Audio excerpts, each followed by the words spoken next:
আপনাদের প্রতি অনুরোধ, খেলোয়াড়ি জীবনে কেউ রাজনীতিতে জড়াবেন না।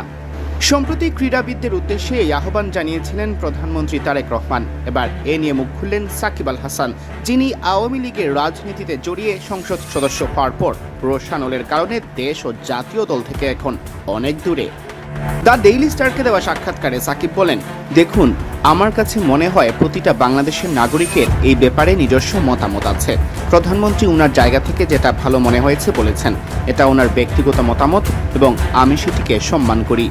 নতুন সরকারকে নিয়ে সাকিবের প্রত্যাশা, সংকট মোকাবেলায় সবাই একসাথে কাজ করা। তিনি জানান, তাদের সামনে এখন বড় একটা চ্যালেঞ্জ। এই মুহূর্তে আমার মনে হয় তাদের অনেক বড় দায়িত্ব হচ্ছে সবাইকে নিয়ে একসঙ্গে কাজ করা। মুখে বলা আর কাজে করার পার্থক্য আছে। সবাইকে নিয়ে যদি কাজ করতে পারে তাহলে সমস্যা থেকে বাংলাদেশ মুক্ত হতে পারবে। সবাইকে নিয়ে কাজ করার এই সংস্কৃতি গড়ে তুলবে নতুন সরকার, এমন আশা ব্যক্ত করে তিনি বলেন, কাউকে না কাউকে শুরু করতে হবে। এখন যারা শুরু করবে তারা অনেক দূর সামনের দিকে এগিয়ে যাবে। এখন কে শুরু করবে দেখার বিষয়।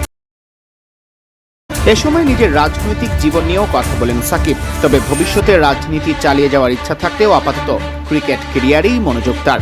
মাগুরা ১ আসনের সাবেক সংসদ সদস্য বলেন, রাজনীতিতে ধরেন আমৃত্যু করা যায়, রাজনীতিতে অনেক সময় আছে। যেটা সময় নেই সেটা হলো ক্রিকেট। এটা আগে ঠিক করার চেষ্টা করছি। আর রাজনীতি যেটা বলছেন, আমি মনে করি রাজনীতি একটি বড় প্ল্যাটফর্ম, যেখান থেকে বড় ধরনের পরিবর্তন আনা সম্ভব। বর্তমান পরিস্থিতি যেন একটু অস্বাভাবিকই ঠেকছে পতিত সরকারের এই সাবেক এমপির কাছে। তাই তার দৃষ্টিকোণ থেকে প্রত্যাশা রাখছেন ভবিষ্যতে স্বাভাবিক এক পরিবেশের। মাগুরার মানুষের জন্য কিছু করার ইচ্ছা প্রকাশ করে তিনি বলেন, যদি আমি মানুষের জন্য কিছু করতে পারি তবে সেটা আমার ভালো লাগবে এবং সেই আশা আমার এখনো আছে, সবসময় থাকবে। পরিস্থিতি সবসময় একরকম থাকে না, পরিবর্তন হয়। আমি আশা করছি ভবিষ্যতে একটি স্বাভাবিক অবস্থা ফিরে আসবে, যেখানে সব দল সমান সুযোগ পাবে এবং জনগণই সিদ্ধান্ত নেবে তারা কাকে চায়।